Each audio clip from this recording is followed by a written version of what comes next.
안녕하세요. 느린아이 연구소 대표 김동욱입니다.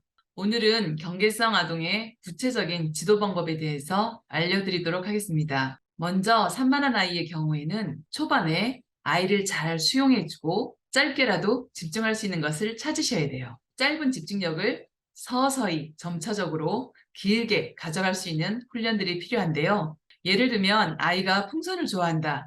그렇다면 아이에게 풍선을 불어주면서 아이가 기다릴 수 있도록 하시면 돼요. 그것을 다 볼 때까지는 쳐다보고 기다리거든요. 이때 풍선을 천천히 불어주시고 또는 하나를 불어주셨다면 그것을 손에 쥐게 해주시고 다른 풍선을 다시 불어주시는 거예요. 이 두 개의 풍선을 다 불 때까지 아이가 기다릴 수 있다면 이제는 풍선을 두 개 가져다 놓고 아이가 보게 하신 다음에 그 풍선 불기 이전에 다른 활동을 잠깐 하시고 풍선을 부시는 거예요. 이거 하고 풍선 불어줄게 하시면서 이 집중할 수 있는 시간을 조금 더 늘리시면 되겠죠. 이런 방법으로 조금씩 아이가 좋아하는 것 또는 흥미로운 것, 아이가 조금 참고 기다릴 수 있는 것, 이런 활동 등을 중심으로 아주 조금씩 늘려가시면 됩니다. 일단 집중을 잘 하기 위해서는 아이가 좋아하는 것, 아이가 흥미를 느끼는 것으로부터 시작하셔야 되겠죠. 그리고 산만한 아이의 경우에는 한 번에 한 가지씩 할 수 있게 하셔야 돼요. 그것이 활동이든 어떤 학습이든 아이가 여러 가지를 한꺼번에 하기에는 주의가 분산될 수 있습니다. 집중력이 흐트러질 수 있어요. 그래서 한 가지씩 하는데 다른 아이에 비해서 활동량이 좀 적어야 되겠죠. 아이가 잘 만들어낼 수 있을 정도만큼 내주셔야 됩니다. 그리고 이거 다 한 다음에 선생님이 보러 올 거야 해서 그것을 꼭 확인하시는 작업을 해주셔야 됩니다. 그래야 아이가 끝까지 이루어내려고 노력할 거예요. 그리고 산만한 아이는 신체적인 활동이 많으면 좋습니다. 어떤 학습을 할 때나 활동을 할 때 신체적인 움직임이 많은 것이 도움이 돼요. 간단한 심부름을 시키셔도 좋고요. 아이가 잘 알고 있거나 쉽게 대답할 수 있는 부분을 중간에 질문하셔서 답할 수 있게 하시는 것도 좋습니다. 자, 경계성 아동의 두 번째 경우, 어린아이처럼 징징거리면서 우는 아이들이 있습니다. 이럴 때는 새로운 환경이나 새로운 학습을 할 때 미리 알려주셔서 그 상황을 대략 이해하고 안심할 수 있게 도와주시는 것이 좋습니다. 어떤 학습이나 활동에 대해서 준비하는 시간을 주는 것이죠. 그리고 아이가 지나치게 울거나 불안해하는 경우가 있다면 그것이 어떤 경우인지 살펴보시는 것이 좋습니다. 아이를 자극시키고 뭔가 감정을 일으키는 대상이 있을 수도 있고요. 물건이 있을 수도 있고 목소리 톤이나 어떤 상황들이 있을 수 있습니다. 제가 만난 아이 중에는 화장실에 가는 것을 너무 무서워하는 아이도 있었어요. 화장실에만 가면 문 앞에서 들어가지도 못하고 울고 불안해하는 거예요. 그래서 처음에는 선생님 손을 잡고 아이와 같이 화장실을 다녔어요. 그래서 걱정 마, 선생님이 있으니까 도와줄게. 그러니까 처음엔 울면서 선생님 손을 잡고 따라가더라고요. 그리고 수시로 화장실을 들락날락거렸죠.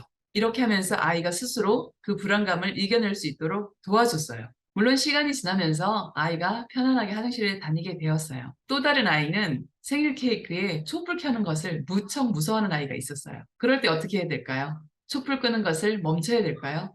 저는 촛불 끄는 시간을 더 많이 가졌어요. 처음에는 무서워서 멀리에서 바라보고 울기만 했던 아이가 조금씩 다가왔고 어느새 가까이 와서 촛불을 끄는 아이가 되었어요. 어린아이처럼 징징대면서 우는 아이는 되는 것과 안 되는 것을 일관되게 교육하는 것이 무척 중요합니다. 가급적 허용해 주시는 것이 좋지만 어떤 규칙을 지켜야 하는 것, 안전에 문제가 있는 것, 다른 사람에게 피해를 주는 것, 이런 것들은 안 된다고 알려주셔야 되겠죠. 그래서 아이가 그 상황에 대한 개념이 확실히 자리 잡게 되면 더 이상 그 상황에서 징징거리거나 우는 것은 사라질 겁니다. 그리고 이렇게 잘 우는 아이들은 어린아이 같죠? 부드럽고 친절한 언어를 사용하셔야 돼요. 그 목소리 자체에도 겁을 먹고 놀랄 수 있습니다. 불안할 수 있습니다. 더 친절하고 부드럽고 따뜻한 말로 해주시는 것이 필요합니다. 또 다른 방법으로는 분위기 전환을 해보시는 것도 좋습니다. 아이가 좋아하는 스티커나 교구 또는 차르 이런 것들을 가지고 아이가 분위기를 바꿀 수 있도록 그 마음을 다른 곳으로 돌릴 수 있도록 전환시켜 주시는 것도 도움이 됩니다. 자, 그럼 세 번째, 학습 능력이 낮아서 일반 수업이 어려운 경우 어떻게 하면 좋을까요?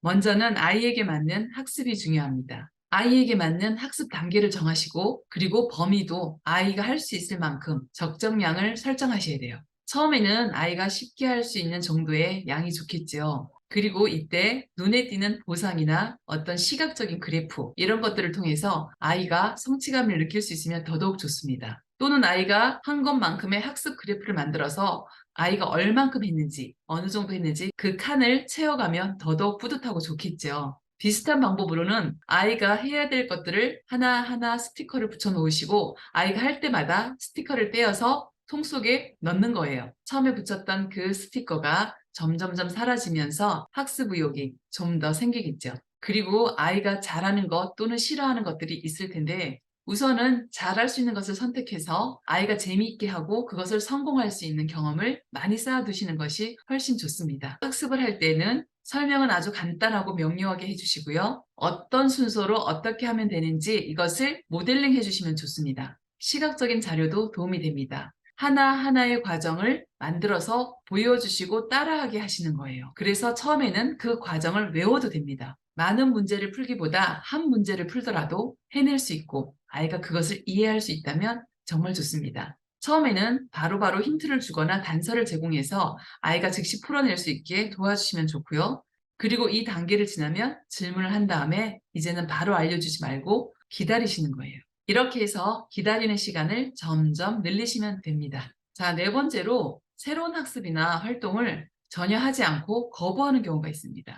이때는 전 시간에 수업이나 학습한 것이 있다면 먼저 복습하는 시간을 가지시는 게 좋아요. 그리고 주어진 학습은 점진적으로 접근하셔야 되는데요. 처음에는 아이가 그 활동에 대한 거부가 심하면 일단 재료만 보여주세요. 그것이 책이면 책, 공이면 공, 또는 어떤 다른 활동할 수 있는 재료들을 보여만 주시고 그냥 간접적으로 제공해 주시는 거예요. 그러면서 조금씩 활동에 참여할 수 있도록 해주시면 됩니다. 자, 경계성 아동의 다섯 번째, 과잉 행동을 보이는 아이들이 있습니다. 이때는 선생님이나 부모님께서 아이가 또래 나이보다 어리다는 것을 다시 한번 자각하시고 빨리 감정을 내려놓으셔야 됩니다. 그리고 가장 먼저 안정을 취하는 것이 우선이겠죠. 집중할 수 있고 낮은 목소리 톤으로 말씀해 주시는 것이 좋고요. 심호흡을 여러 번 해보거나 물을 마셔보거나 하면서 분위기를 전환해 주시는 것이 좋습니다. 그리고 가능하다면 장소를 바꿔보시는 것이 좋은데요. 장소를 이동하는 것이 어려운 상황이면 최소한 아이의 시선이나 방향을 바꿔주시는 것이 좋습니다. 그리고 아이의 말을 충분히 경청해주고 공감해 주셔야 되는데요. 이때 주의하실 것은 아이가 논리가 좀 부족하고 했던 말을 또 하고 하더라도 따지지 말고 들어주셔야 됩니다. 이때는 감정을 표출하는 것이 우선이잖아요. 충분히 감정을 표출할 수 있도록 도와주시고 억지로 듣는 모습은 아이도 느낄 수 있기 때문에 도움이 되지 않습니다. 진심으로 들어주시면 좋을 것 같아요. 마지막으로 이러한 감정을 처리하는 방법이나 대안을 제시해 주시면 좋습니다. 앞의 예처럼 심호흡을 하거나 물을 마셔보거나 박수를 여러 번 쳐보거나 다른 어떤 행동을 해볼 수 있게 찾아주시면 좋을 것 같습니다. 그리고 다음에 이런 상황이 발생했을 때는